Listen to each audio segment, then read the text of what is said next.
جی، نماز میں ہاتھ باندھنے کا طریقہ، ہاتھ باندھنے کی رخصت کہ نماز میں ہاتھ کہاں باندھنے ہیں۔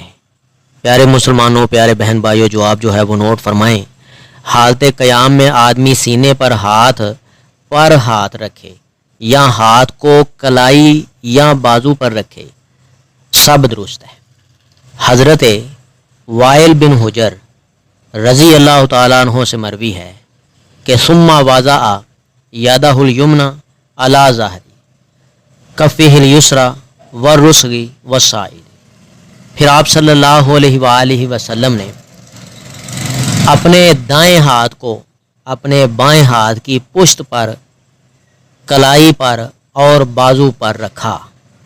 یہ روایت سنن ابی داؤد میں موجود ہے۔ خلاصہ جو ہے وہ ایک مرتبہ پھر نوٹ فرمائیں کہ نماز میں ہاتھ کہاں باندھنے ہیں۔ 3 طریقے جو ہیں وہ حدیث میں بیان کیے گئے ہیں کہ نبی رحمہ حضرت محمد کریم صلی اللہ علیہ وآلہ وسلم نے اپنے دائیں ہاتھ کو اپنے بائیں ہاتھ کی پشت پر رکھا۔ اس طرح بھی ہاتھ باندھے جا سکتے ہیں۔ اور دوسرا طریقہ کلائی پر، یعنی اپنا جو بایاں ہاتھ ہے اس کو رکھا اور دائیں ہاتھ کی کلائی جو ہے وہ کلائی کے اوپر رکھی۔ تیسرا طریقہ بازو پر بازو رکھنا، بھئی بایاں بازو جو ہے وہ سینے پر رکھ دیا پورا، اور دایاں بازو جو ہے وہ سارا اس کے اوپر رکھ دیا ہے۔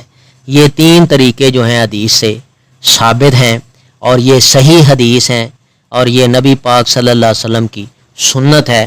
آپ صلی اللہ علیہ وسلم نے فرمایا صلو کما رأیتمونی اصلی، نماز پڑھو جیسا کہ مجھے نماز پڑھتے دیکھا ہے۔